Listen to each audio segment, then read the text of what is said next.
प्रिय दोस्तों नमस्कार। हम आपको मंगला गौरी व्रत की कथा सुना रहे हैं जो सावन में रहा जाता है।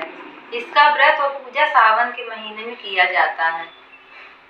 एक व्यापारी थे धर्मपाल और उनकी पत्नी, दोनों ही बहुत सुखी जीवन व्यतीत कर रहे थे। उनके यहाँ धन और पैसा किसी चीज की कोई कमी नहीं थी, लेकिन उनकी संतान नहीं होती थी।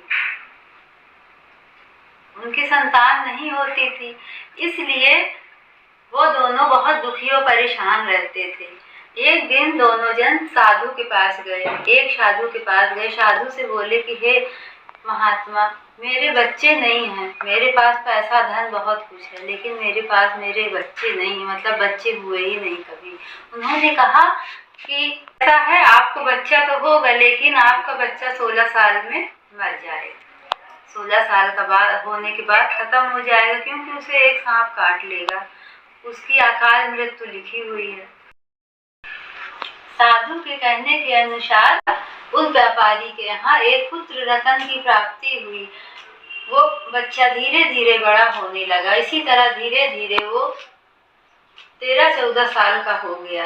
तो एक लड़की की माँ ने मंगला गौरी व्रत की पूजा पाठ की थी और उस कन्या को ये वर प्राप्त था कि वो कभी भी विधवा नहीं होगी। अचानक उसी लड़की से व्यापारी ने शादी कर दी अपने बेटे की। जब उससे शादी कर दी तो उसको ये डर था कि कहीं मेरे बच्चे को कुछ हो न जाए। तो उसको तो वरदान प्राप्त था मंगला गौरी की पूजा पाठ और व्रत की वजह से। इसलिए कन्या बहुत दिन तक मतलब पूजा पाठ करती रही। इसीलिए 100 साल तक उनके पुत्र का जीवन चलता रहा और कोई भी दुर्घटना बीच में नहीं हुई। और इसी तरह मंगला गौरी व्रत की पूजा पाठ से सौभाग्य मिलता है सब। मंगला गौरी व्रत की पूजा पाठ जब आपका व्रत पूरा हो जाए तो आप 16 लड्डू अपनी सास, अपनी ननद और ब्राह्मण को दान दीजिए। नवविवाहिता को दान दीजिए और आप ब्राह्मण को भोजन कराइए। और पहले तो आप 5 मंगला गौरी व्रत को सावन में रहिए। अगर आप नहीं रह सकती हैं तो आप सिर्फ पूजा पाठ ही करिए।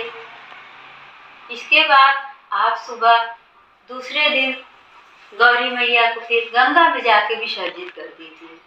और मंगला गौरी व्रत की पूजा पाठ का फल बहुत ही उत्तम है। आप इसे जरूर करें। इससे घर में धन धान, संतान, सौभाग्य अखंड, सारे सुखों की प्राप्ति होती है। अगर आपको हमारा ये वीडियो पसंद आए तो कृपा करके इसे लाइक कीजिए, सब्सक्राइब कीजिए, कमेंट कीजिए और इसे अपने दोस्तों में शेयर कीजिए। ओम नमः शिवाय। गौरी मैया की जय जयकार हो।